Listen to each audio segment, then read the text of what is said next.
Okay, the next thing that we want to do is process the party. Now, processing the party in the end couldn't be easier. What you need to do is you need to make sure that you have a few pieces of information. You need all of your order forms, of course, and you need all of your door prize slips. You also need to have your consultant ID number, which is a 7-digit number, and you need to have your 4-digit PIN. So, you're going to log into the CBC using your 4-digit PIN and your 7-digit consultant ID number, and then you're going to go to the My Orders section of the CBC. Then you're going to go to the Show Orders and Bookings section, and you're either going to select the booking that has already been inserted into your system, or you're going to hit New Order. And when you hit New Order, you're going to select the date, and you're going to add the information about the hostess. You can also include the mailing address, even if it's different than where the actual party occurred. All right. Once you pass that step, once you've selected the date and you hit the Go button, you're going to not be able to change the date of that party. So make sure that when you're ready to proceed, you actually have the correct date of the party, because all of your specials depend on that date. And once you pass Go, that date cannot be changed. Instead, you'll have to actually re-enter the order. Not too much of a big deal, but something you'll probably get caught on once. So at least I've tried to tell you. All right. So the next page, after you put in the number of guests and the number of bookings and where the order needs to get delivered to, and you hit Go, the system is going to automatically come up with a list of all of the guests, and it'll say guest 1 through, let's say, guest 10, and booking 1, 2, and 3, and you won't be able to proceed to the hostess order until you've put in all of the guest information and all of the bookings. So what you want to do is hit the Go button next to guest 1. And you start by entering all of the guest information. Now, if you're like me, what I'm going to do at every party is hand out the door prize slips to all of my guests and ask them to use the door prize slip to identify their name and address and phone number and email. And then I ask them to use the back of the door prize slip as a cheat sheet, a scratch sheet of paper, a wish list. And they can use that to write down their order. When I actually have the guest order form in front of me then, they come up to me with their door prize slip, and I have all the information that I need on their door prize slip. On the guest order form, I simply write their name, I write down what they want to order, I assist them by adding more things to their order or by sharing with them some information about what they've decided to select, and then I take their payment information. If they pay by cash, I tick the cash button. If they pay by credit card, I tick that and I write out the credit card information. It's very important to get the 16 digits 100% correct. It's incredibly important to get the expiry date correct.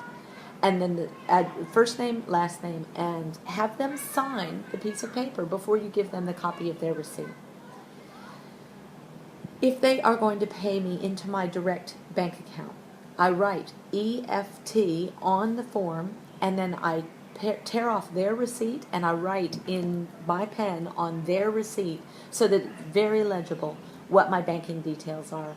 And I ask them to please get in touch with me the moment that they've made that deposit so that I can look out for it and make sure to process the party once I've seen those funds come in.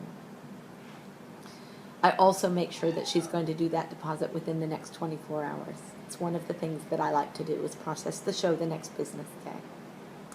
All right. So you've got all your door prize slips, you've got all of your guest order forms, you've got your host order form. Now a lot of people ask me what should be the host order form. You can use a guest order form to take the host's order.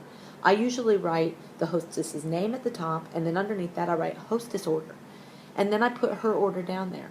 Sometimes she's going to owe money at the end, and I can take her payment information on the same piece of paper as I would for any of the guests.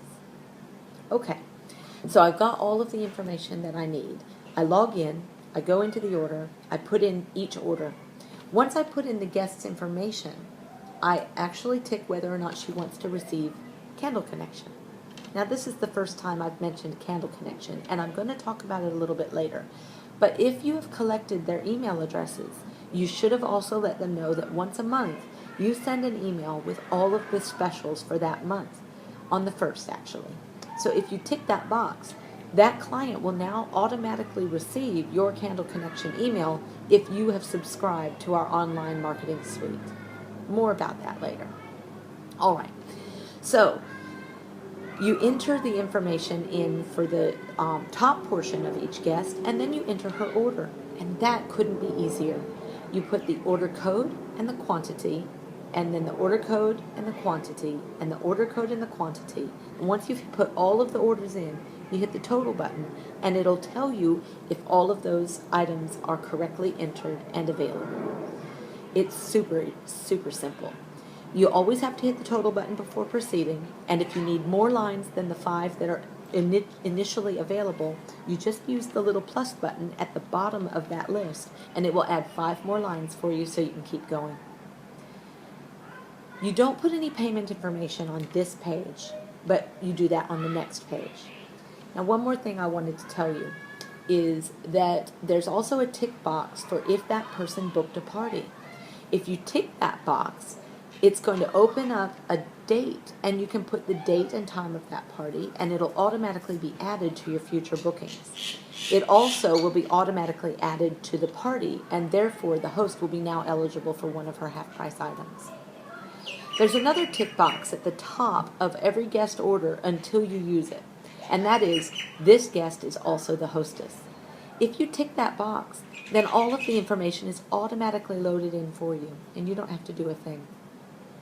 There's one more trick that you really need to know, because it'll keep your database clean, and it'll make sure that you have great information on every customer that you have, and that is the little search button. There's a little search button right next to the last name of every client that you enter. And that little search button looks like a little magnifying glass. So let's say that you have Chris Smith as a client, and she comes to party number 1 and party number 3. Well, party number 1, you've entered already, and you've put Chris's name and address and phone number and email, and you even put all of the things she ordered into the system for party number 1. Well, when Chris comes to party number 3, you don't want to have to put all of her information in again. So what you do is you type Chris Smith in the first name and the last name, and then you hit that little button. That button will come up with all the Chris Smiths in your database. You select the right one, and then all of her information will be populated automatically. It's not just a good idea to do this. It's actually going to save you so much time and effort. You will actually know what Chris Smith has bought, party 1, party 2, party 20, party 43, all the time. And if Chris asks you what she bought last time, you'll be able to easily look it up and tell her. Okay, so now we get to the payment information. How do you do that? You hit the go button. So after you hit the go button, it'll come up with cash or check and or credit card. If they paid by cash or check, you simply hit the go button and it'll take you to the next guest. If they paid by credit card, it'll open up some new fields and you'll enter the information into those fields. With credit cards, you never put spaces in. You simply type the 16 digits in all in a row. By the way, you've probably already figured out that when you put in phone numbers, it's very important to include the spaces. If it's a mobile number, you put in, well, here's my number, 0416 space 239 space 851.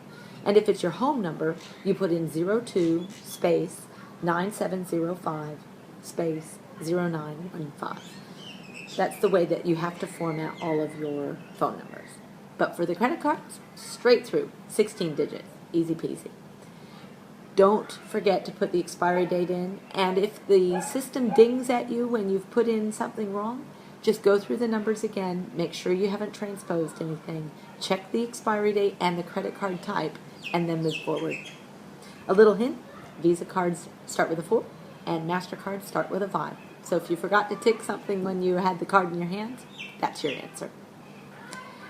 After you've entered all of your guest orders, there should be a go button at the bottom of the summary guest list. If you don't see a go button, what that means is you have a blank guest or a blank booking. See where it says guest 10 and you haven't entered any information? Just get rid of that last guest if it's not needed. Hit the little X button on the far right and that guest button will go away and you'll have a go button appear. You can't proceed to the host order until you've put in the guests and the bookings. Okay, so now you're...